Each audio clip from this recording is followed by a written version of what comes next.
আজকের প্রোগ্রাম সম্পর্কে বলবেন আর হচ্ছে এনসিপি সম্পর্কে। ভাইয়া প্রশ্ন নেই আপনাদের, কোনো প্রশ্ন নেই। আমি আশা প্রত্যাশা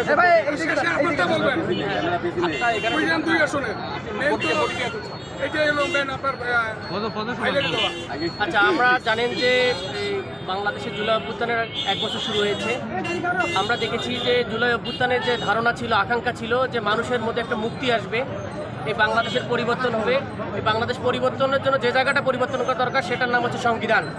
কারণ সেই সংবিধান যদি পরিবর্তন না হয় তাহলে আবার ফেসিবাদী শক্তি, যে কোনো দল ফেসিবাদী হয়ে উঠতে পারে, সন্ত্রাসী হয়ে উঠতে পারে, মারামারির মতো দল হয়ে উঠতে পারে। সেই জায়গা থেকে ছাত্র জনতা মনে করেছে জনমানুষ যেন স্বাধীনভাবে চলতে পারে, নিজের মতো চলতে পারে, এটার জন্যই তার সংবিধান পরিবর্তন দরকার। পাশাপাশি যে 2000 লোক মারা হয়েছে, শহীদ হয়েছে, তাদের তো বিচার দরকার আছে, সেই বিচারটা করতে হবে। পাশাপাশি একটা ঘর ভেঙে গেলে যেমন সংস্কার দরকার হয়, রাষ্ট্র ভেঙে গেলেও রাষ্ট্রেরও সংস্কার দরকার হয়।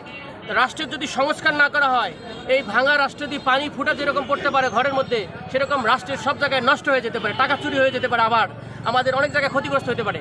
সুতরাং সামগ্রিকভাবে আমরা নতুন সংবিধান, সংস্কার এবং বিচার এই দাবিতে এই জুলাই আকাঙ্ক্ষার যেন বাস্তবায়ন হয়, এটার জন্য মূলত সারা বাংলাদেশে আমরা পদযাত্রা শুরু করেছি।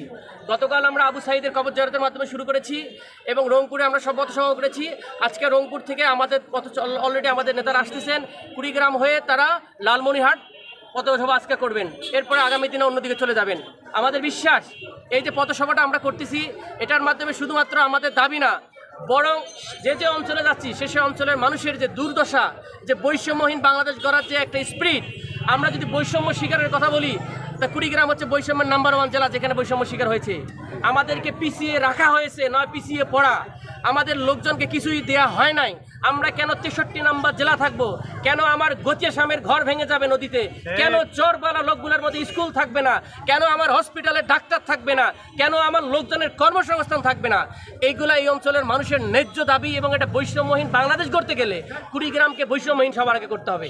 আমরা মনে করি এই দাবি থেকে আজকে আমরা পথসভায় তরুণরা এটা আহ্বান তুলবো, আওয়াজ তুলবো, আস্তে আস্তে সরকার পর্যন্ত আমরা নিয়ে যাব। এবং আমাদের বিশ্বাস এই তরুণ সমাজ যদি ইলেক্টেড হয় জনগণের দ্বারায়, তাহলে তারা মানুষের আকাঙ্ক্ষাকে বুঝতে পারবে, কাজ করতে পারবে। কেন বলতেছি তরুণ সমাজ? কারণ আগের যারা রয়েছে আমাদের ওল্ড, 53 বছর ধরে আমাদের চেঞ্জ করতে পারে নাই। সুতরাং তাদেরকে আমি কিভাবে বিশ্বাস করব? তাকে যদি আবার আমি সংসদে নিয়ে যাই আমার জন্য কাজ করবে?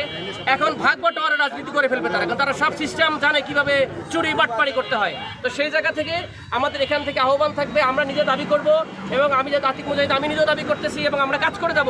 এই কুড়িগ্রাম বিনির্মাণের কাজ করব আমরা, এবং এই বিনির্মাণের জন্য আমরা এনসিপি, আমি বিশ্বাস করি এনসিপি আমাকে সর্বাত্মক সহযোগিতা করবে।